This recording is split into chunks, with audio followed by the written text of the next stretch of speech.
মফস্বল এই মুহূর্তে আমাদের সঙ্গে সরাসরি রয়েছে নয়ন। যে ছবি আজকে বিভিন্ন জায়গা থেকে আমাদের প্রতিনিধিরা তুলে ধরছেন, কিছুটা গতকালকের ভয়াবহ রূপের পর কিছুটা আবহাওয়ার উন্নতি হয়েছে। আজকে উত্তরবঙ্গের জন্য ঠিক কি পূর্বাভাস রয়েছে, কি জানাচ্ছে হাওয়া অফিস, প্রথমে জানতে চাইব।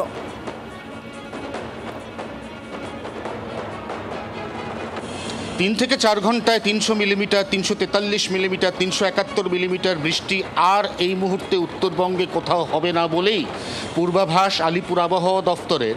তার সঙ্গে যে ছবিটা এই মুহূর্তে না দেখালেই নয়, সেটা হচ্ছে উত্তরবঙ্গ থেকে আগত বাস। উত্তরবঙ্গে একদিকে যেমন ট্রেন চলাচল বিপর্যস্ত হয়ে পড়েছে, যেমন ট্রেন একটা গন্তব্য থেকে আরেকটা গন্তব্যে পৌঁছতে কার্যত পূর্ব রেল অথবা উত্তর পূর্ব সীমান্ত রেল কর্তৃপক্ষের কালঘাম ছুটছে, তেমনি বাস পরিষেবায় ব্যাপক প্রভাব পড়েছে। ভোর 5টা থেকে আমরা প্রত্যেকে জানি ধর্মতলার L20 বাস স্ট্যান্ডে একটার পর একটা বাস উত্তরবঙ্গ থেকে আসে। 5টা থেকে ঘড়ির কাঁটায় এই মুহূর্তে সকাল 9:10 বেজে গেছে, এখনো পর্যন্ত এসে পৌঁছেছে মাত্র একটি বাস। বাসটি জলপাইগুড়ি থেকে এসে পৌঁছেছে। কি অবস্থা দেখলেন ওখানে? এই যে বাসটা চালিয়ে নিয়ে এলেন, ওখানে কি সিচুয়েশন দেখলেন?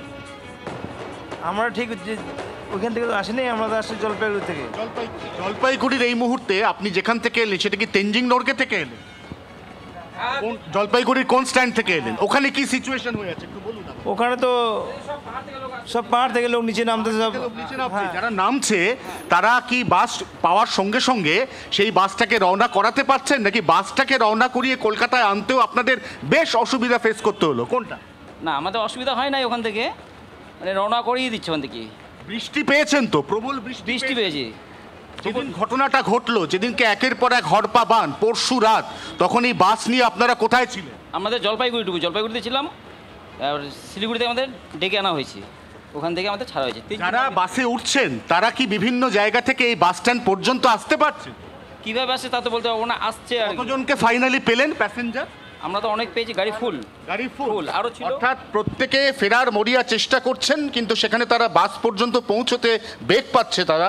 এবং সেই কারণেই উত্তরবঙ্গ থেকে বাসের এই ধর্মতলা বাস স্ট্যান্ডে একদম সকালে যে ফ্রিকোয়েন্সি থাকে, সেই ফ্রিকোয়েন্সি কিন্তু অত্যন্ত ড্যাশ ডাউন হয়েছে। আমরা দেখতেও পাচ্ছি বাসের যে রুট, তার মধ্যে রয়েছে সেই সমস্ত জেলার নাম যে জেলাগুলি ইতিমধ্যেই বিপর্যস্ত, যেমন আলিপুরদুয়ার, যেমন কোচবিহার, এবং বাসের যে টার্মিনেট পয়েন্ট অর্থাৎ জলপাইগুড়ি, এই প্রত্যেকটি জায়গা এই মুহূর্তে বিপর্যস্ত অবস্থায় রয়েছে।